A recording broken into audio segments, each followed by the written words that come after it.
जब कोई कॉन्फ्लिक्ट होता है तो हमें हेडलाइंस मिलती है, किसने किया, कौन राइट है, कौन रॉन्ग है और दुनिया किसको सपोर्ट करती है। बट सच ये है कि हमें सिर्फ सरफेस लेवल पता है। हर कॉन्फ्लिक्ट के पीछे एक डीपर स्टोरी होती है। एक ऐसी स्टोरी होती है जो लास्ट ईयर या लास्ट डेकेड से नहीं, ये चलती होती है सेंचुरीज से। अम, आज हम अनकवर करने की कोशिश करेंगे ये invisible story behind every conflict, वो मिथिक, साइकोलॉजिकल और स्ट्रक्चरल फोर्सेस जो नेशन को शेप करते हैं और जिनके बिना जियोपॉलिटिक्स को समझना इम्पॉसिबल है। जब कोई कॉन्फ्लिक्ट होता है ना, तो most most of the people सिर्फ एक सरफेस लेयर देखते हैं, जैसे कि बॉर्डर इश्यूज हैं, पॉलिटिकल डिसएग्रीमेंट है, रिसोर्स कंपटीशन है या सिक्योरिटी कंसर्न्स है। ये सब चीज़ें हमने बहुत सुनी है ना कि border issues, political disagreement, resource competition और सिक्योरिटी कंसर्न्स, राइट। मैं ये क्यों रिपीट कर रहा हूँ कि मैं आपको ये नॉक करना चाहता हूँ कि ये सब चीज़ आपने बहुत सुनी होगी और ये बहुत ही रेलिवेंट है। बट ये सिर्फ एक टॉप का लेयर होता है जो हमें बताया जाता है। रियल स्टोरी तो नीचे कहीं छुपी होती है ना। हर कॉन्फ्लिक्ट के, as far as I understand, तीन लेयर होते हैं। एक लेयर होता है मटीरियल लेयर। ये फिजिकल वर्ल्ड होता है जिसमें land, water, energy, trade routes, technology और सिक्योरिटी जैसी वो रीजंस होती हैं जो विजिबल होती हैं। फिर होता है स्ट्रक्चरल लेयर्स। ये बिहाइंड द सीन सिस्टम होता है, जैसे कि जिसमें अलायंसेस होते हैं, इकोनॉमिक डिपेंडेंसीज होती हैं, ट्रीटीज होती हैं, पावर बैलेंस होता है, सप्लाई चेन, डेमोग्राफिक। ये लेयर्स एक्सप्लेन करती है टेंशन कैसे बिल्ड होता है, right, when nobody wants the war. फिर मिथिक और साइकोलॉजिकल लेयर होती है, ये बड़ी सबसे इंटरेस्टिंग है। ये सबसे इनविजिबल और सबसे पावरफुल लेयर है ये। जैसे जिसमें identity, collective memories, trauma, archetype, civilisational narratives, ये सब चीज़ें आती है। ये लेयर डिसाइड करती है कि कॉन्फ्लिक्ट एस्केलेट क्यों होता है और पॉपुलेशंस इमोशनली रिएक्ट कैसे करती हैं। Most analysis fails in this thing, right, क्योंकि ये थर्ड लेयर को इग्नोर कर देते हैं। उनको उनके सिस्टम में ही नहीं होता है, समझ में ही नहीं आता है इनको थर्ड लेयर, इसलिए वो इग्नोर कर देते हैं। और इसमें हम पूरा समझ नहीं सकते सिचुएशन को। हर नेशन ना एक स्टोरी बताता है अपने लिए। It tells a story about itself.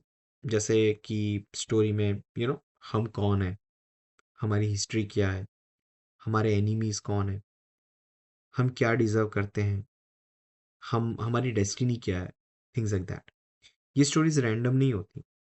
ये मिथ्स, आर्केटाइप्स और हिस्टोरिकल मेमोरीज से बनती है। Let's break this into like four powerful components.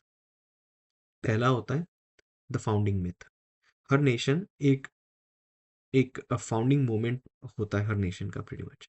जैसे कि रेवोल्यूशन हो जाता है, लिबरेशन हो जाता है, यूनिफिकेशन हो जाता है, हिस्टोरिक स्ट्रगल हो जाता है और गोल्डन एज हो जाता है। ये ओरिजिन स्टोरी आपकी बन जाती है और ये डिसाइड करता है कि नेशंस किस चीज़ को सेक्रेड मानते हैं। ट्रॉमा नैरेटिव होता है दूसरा।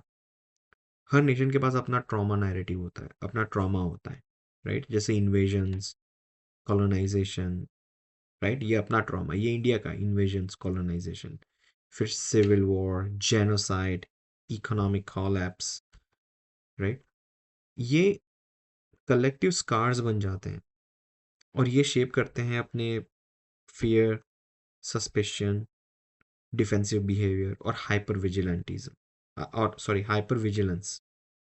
जो मतलब ट्रॉमा कभी, ये इस तरह के ट्रॉमा जो होते हैं ना, वो कभी डिसअपियर नहीं होते, वो नेशनल साइकी में परमानेंटली बैठ जाते हैं। इसलिए कई बार आपने सोचा होगा ना कि यार ये लोग क्यों ऐसा सोचते हैं, what is wrong with them, ये लोग क्यों हमेशा ऐसे रहते हैं। तो दीज आर द थिंग्स। ये सब चीज़ें ना, मतलब ये ट्रॉमा नैरेटिव होता है जो नेशंस में बिल्ड किया जाता है, या या हो जाता है, राइट? एनिमी आर्केटाइप जैसे, for example Nations often define themselves against someone ना, कि राइवल एम्पायर कौन है अपना, हिस्टोरिकल एनिमी कौन है, कंपीटिंग आइडियोलॉजी कौन है, नेबर पावर कौन है। ये जो अदर बन जाता है shadow archetype, dangerous, chaotic, untrustworthy enemy. ये समझ आ रहा है इंडिया के कॉन्टेक्स्ट में? Rival empire, historical enemy, competing ideologies, neighbouring power, right? और वो जो शेडो आर्केटाइप, राइट, ये सब चीज़ें कनेक्ट होती है। So once someone becomes a shadow, हर एक्शन उनका एक थ्रेट सा लग जाता है तुम्हें। अगर अपने पड़ोसी को, अपने अपने इंडिया ने अपने पड़ोसी को अ, एक एनिमी मान लिया है, तो फिर उसका हर चीज़ थ्रेट लगेगा। मैं ये नहीं कह रहा कि वो लोग अच्छे हैं, वो नहीं, पर एक छोटा सा एक एग्जांपल दे रहा हूँ कि you would feel everything that they do is like threatening to you, right? और ये जो डेस्टिनी नैरेटिव है, हर नेशन को लगता है कि उनकी एक डेस्टिनी है, वो lead, to protect, to restore, to survive and to preserve the way of life. ये भी चीज़ें आप कनेक्ट कर सकते हैं। ये डेस्टिनी लाइक नैरेटिव जो होता है वो लॉन्ग टर्म स्ट्रेटेजी को जस्टिफाई करता है अपने, चाहे वो कॉस्टली हो या unpopular, doesn't really matter, right? अब देखते हैं कि ये invisible stories real world behaviour को कैसे इन्फ्लुएंस करती है। I am not gonna name any leader और अ कंट्री है, पर हम देखने की कोशिश करेंगे। जैसे founding myths create the moral certainty, right? अगर नेशन अपने आप को प्रोटेक्टर समझता है, तो हर एक्शन वो राइचियस लगता है उसको, right? Trauma narratives create hypersensitivity, history of invasions, even the small threat feels existential। ये अपनी इंडिया के अंदर भी होगा, even a small threat feels existential। ये हिस्ट्री ऑफ इन्वेजन है, राइट?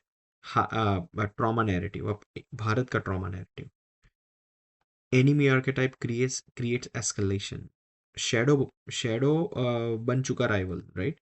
नेगोशिएशंस ऑलमोस्ट इम्पॉसिबल हो जाते हैं।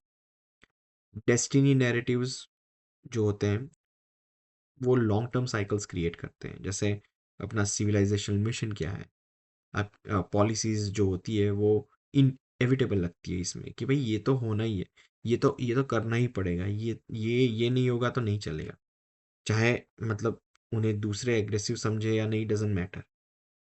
वो स्टोरीज जो होती है वो आप आप लेके चलते हो रिगार्डलेस, राइट? मिडिल ईस्ट में भी यही चक्कर हो रहा है ना अभी। ये अनकंफर्टेबल ट्रूथ है, कॉन्फ्लिक्ट से नहीं, आइडेंटिटी से एस्केलेशन होती है प्रीटी मच, राइट? आप नेगोशिएट आप नेगोशिएट कर सकते हो लैंड, रिसोर्सेस, पॉलिसी। आप नेगोशिएट नहीं कर सकते हो something like who we are, what we fear, what we remember, what we believe we deserve, what we think it's our destiny. जब कॉन्फ्लिक्ट आइडेंटिटी को टच करता है, वो मिथिक बन जाता है, और mythic conflicts rarely ends with logic. It does not have logic at times। अब आप वर्ल्ड इवेंट्स को नई लेंस से यू नो देख पाओगे।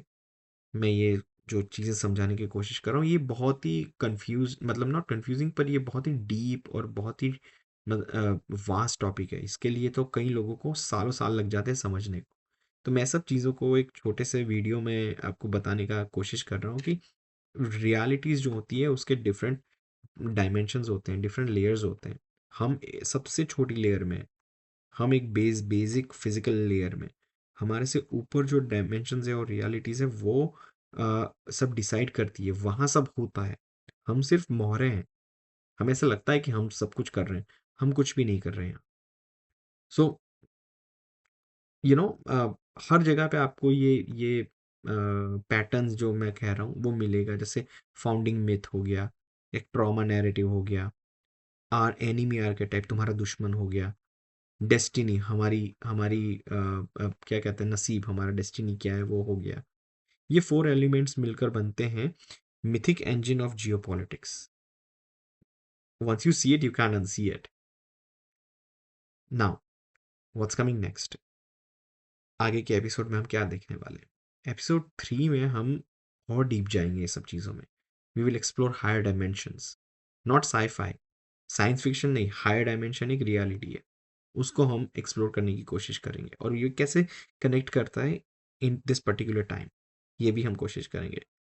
And will break down psychological dimensions, structural dimensions, mythic dimensions, और कैसे ये लेयर्स मिलकर एक जियोपॉलिटिकल मोमेंटम क्रिएट करती हैं, राइट?